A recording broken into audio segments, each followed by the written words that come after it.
Today on the Everything 80s podcast, how did the Top Gun VHS change home video forever?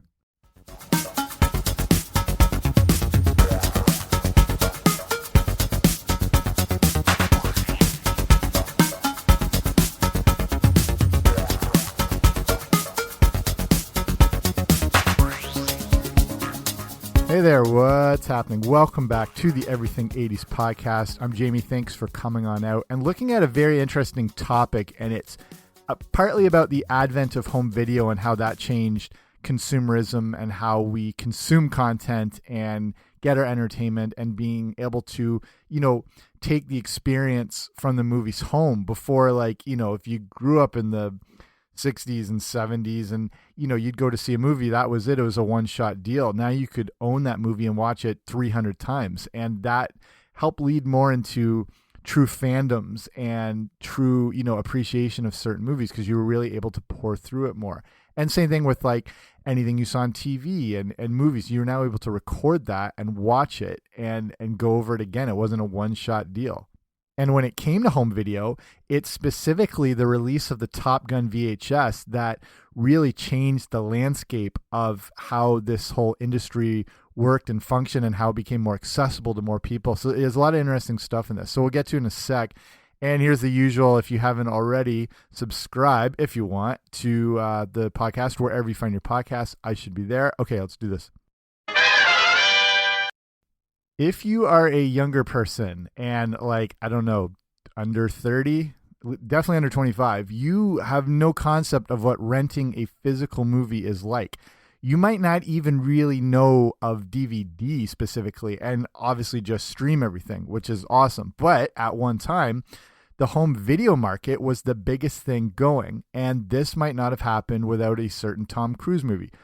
You don't understand the social aspect of a Blockbuster video on a Friday night. This was like the mecca and the gathering of the city, or any sort of video store on a Friday night as people were getting the movies they would watch. This was the place to see and be seen. So as the quick summary, the Top Gun VHS was released in 1986, and again would change the home video market forever by lowering the cost of a home movie, which were previously very expensive. They would introduce theirs at a much cheaper cost, and they would use ads to offset these costs. And this set a new standard that is still used today. Again, if a very popular movie had come out in theaters, you had to wait an excruciating long amount of time until it was released on home video. Now the landscape is really changing with, obviously with Netflix and now with Disney Plus, and movies are starting to come out on streaming services as they are coming out in theaters, which is kind of mind-blowing that this is even taking place. And it was kind of a pipe dream to think, wow, I wouldn't actually have to go to the movie. This thing is going to come out. I don't have to wait 7 months until it's on video. Things are coming out a lot quicker now. And potentially it can help the studios and the movies, because if you stream something online and you're like, wow, that was awesome, I want to see this thing in IMAX and on the big screen. But the truth is, a lot of people's home setups are as good as a lot of movie theaters. You have a good surround sound system and a large screen, and my setup is pretty decent, and it's comfortable, and I can pause and go to the bathroom and get whatever snacks I want. So the appeal of staying at home to watch a movie is pretty good, instead of having to fight parking and paying $32.50 for popcorn and a drink. But back in the 80s, home video as we know it almost didn't end up kind of becoming what it was. And again, it was this Top Gun VHS that led to the home video explosion into the 80s. So it starts with the creation of the VCR. And like I touched on at the start, that without the VCR, you weren't able to bring these movies home or record things off TV. I have a whole episode about the advent of the VCR and the battle between VHS and Beta, and how VHS ultimately won out. It's very interesting. But the quick rundown is the creation of the VCR itself goes back to the late 50s, but it would be years before it would be even presented or affordable for the consumer market. Sony got the ball rolling in 1971 with a machine they would call the Sony U-Matic. Philips would also release a video player that would be available for the consumer market around the same time. The difference is they would give it a name. They called it video cassette recording, or the VCR. Sony would create the Betamax in 1975, and Philips would create the Video Home System, or VHS, in 1977. This format war would lead into the 80s, but the main thing was the VCR was now becoming a mainstay in people's homes. By 1985, 30% of households would own one. Again, listen to that whole episode about the format wars and how VHS would win because it made their tapes more affordable, and also there was more recording capacity time, and that's what people wanted. So everyone is using a VCR to record their favorite shows of Dallas at the time, but the home video market was not really a thing yet. So the VCR is changing the way we consume content. And again, if you're waiting for a new movie, it would be, say for on TV, it could be years until that movie would be shown on TV. Studios were releasing movies for home video in the late 70s, but not only did they cost a fortune, the players needed to play them cost more than most people's cars. So the original VCRs sold for around $1,200, which converted for today is around $5,500. So not a lot of people had these things. So this is the late 70s, and even by the mid 80s, movies were still out of reach for most people.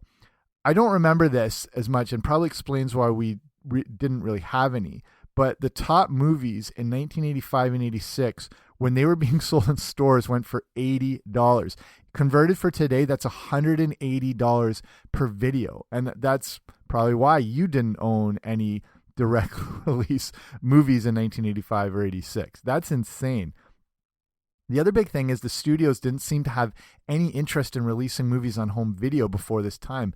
A big moneymaker for them was the re-release, which had them put the movies back into theaters after a short break from its original run. This was huge because there weren't a lot of entertainment options, and more people were willing to check out something that was a huge hit. Or if it was not a hit, they could kind of package it and re-present it in a different manner. You notice it's a little different now because movie trailers are a little more specific and direct, but if they're not sure with a certain movie what the audience will be, they'll cut various trailers that'll give it the impression of being a different type of movie. They could make it look a little more action-y, or they could make it a little more rom-com-y or a little more comedic, and then they can kind of tap into different audiences. So back then, when a movie did well, that it was easy to repackage and put it out again, or they could sort of reformat in the way they promoted it. Jaws is a good example of this because the hype had grown over time, and people who missed it the first time around jumped all over it in the re-release. Disney is also notable for doing this by putting out their classics at various times. The thought was the studios were going to lose a lot of money because of home video, and they set the prices super high at $80 a piece to make up for what they wouldn't get from the theatrical re-release. So it does make sense, but it really stifled the home video market going into the 80s. Some videos would be priced higher, and again, the average was around 80. I mean, they were higher too, up to $100. I mean, that's getting close in conversion rates to $200 per video. So now this gets into the idea of home rental. Like we're talking movies to release to buy. So again, remember, video rental hadn't been a thing yet, and the only way you could see the movie at home was having to buy it for that ridiculous price. The studios were using this to make up for all those lost ticket prices, but home video would really stick it to them now. Video rental, first, it seemed was something the studio saw it as illegal. There weren't the big chains like Blockbuster right off the bat, so it was smaller little independent video stores that would start doing rental. The studios went nuts, and they were saying this was a copyright violation of some sort because it was considered a public screening, and that was illegal. The video stores combated this by creating rental clubs. I don't know if you're old enough to remember this. I vaguely remember rental clubs. And they treated these rental clubs similar to a country club. This is, again, I don't know how old you are, but you might remember having to pay annual dues for a video rental membership. This was a real thing, and it seems crazy, but this was their way to work around the problem.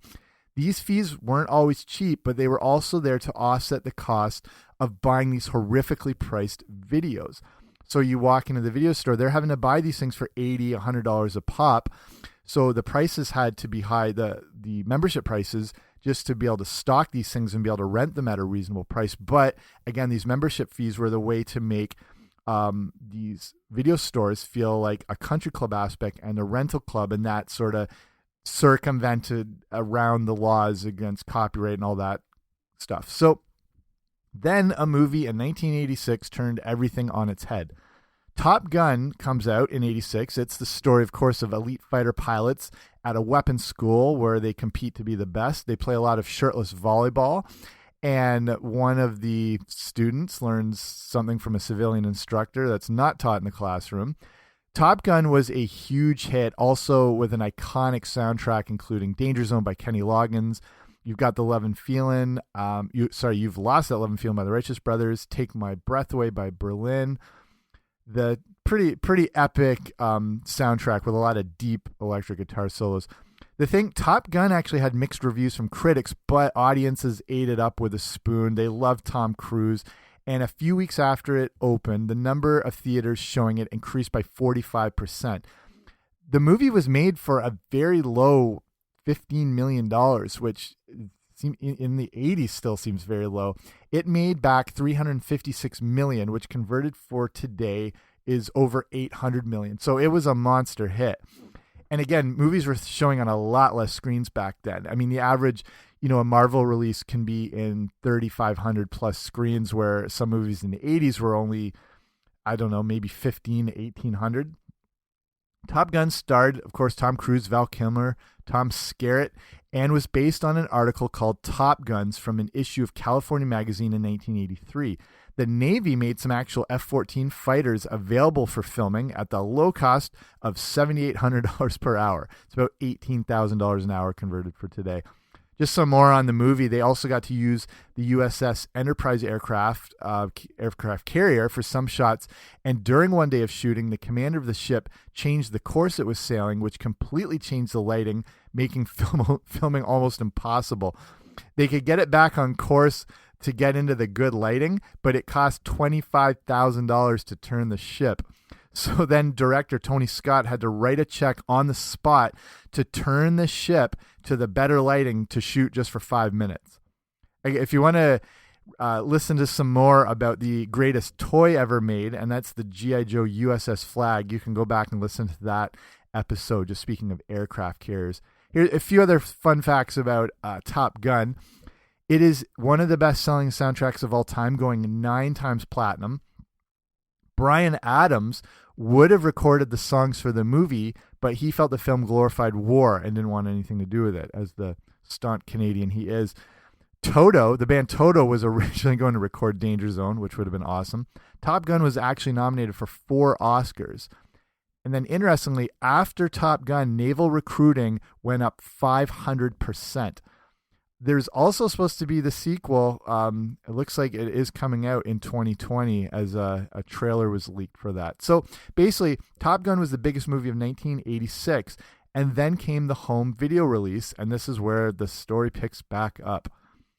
So I mentioned, movies are selling for $80 to $100 a copy, but there was the odd time they would be a bit cheaper. Sometimes, like with the Indiana Jones movies, Beverly Hills Cop was notable. They would sometimes sell them for around $40. Sounds cheaper, but remember, that's the equivalent of around $92 today. Paramount turned everything on its head by selling Top Gun on VHS for $26.95. This was the lowest that any feature film had ever been sold for by far. This wasn't a mistake or anything or poor planning. This was deliberately intended. If you own Top Gun on VHS, you remember that the tape was front-loaded with a Diet Pepsi commercial.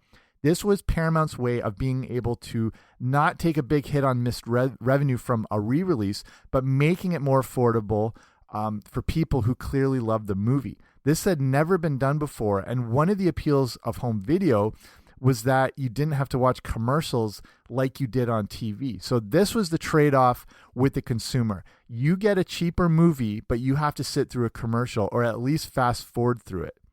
Paramount was marketing this thing hard on an $8 million campaign, and the deal with Pepsi would help to alleviate some costs and the hit that studios usually took from putting out a home video, and it worked. The advanced demand was so high that the pre-sales made it the highest selling video cassette in the history of the whole industry. And this was before it was even available in stores. I mean, people really loved the Ray-Bans and a shirtless Val Kilmer. So now they're capitalizing on the success. The whole campaign was obviously a huge hit and made everyone involved in movies raise their eyebrows with this whole home video thing. This also worked well for Pepsi, and then they ended up approaching Steven Spielberg. E.T. was still the highest grossing movie of all time, even though it came out in 1982. It actually stayed number one for 11 years until it was dethroned by another Spielberg movie, Jurassic Park. Anywho, it had never come out on VHS because they wanted to just keep putting it out in theaters every couple years, basically from now until eternity. Pepsi made them an offer they could not refuse, though, to put E.T. out on home video with their commercials in it, of course.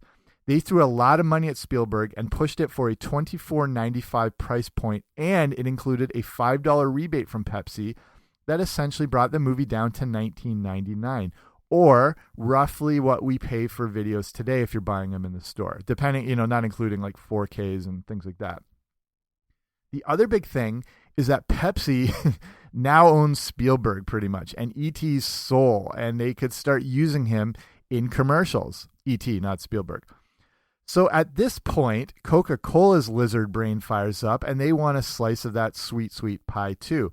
They would get on board with movies like Indiana Jones and the Last Crusade and Batman by sponsoring the video with Diet Coke commercials to make it more affordable. Again, you just had to sit through the commercials. Teenage Mutant Ninja Turtles would follow the same formula by partnering with the very own brand Pizza Hut to offset the cost of their video release.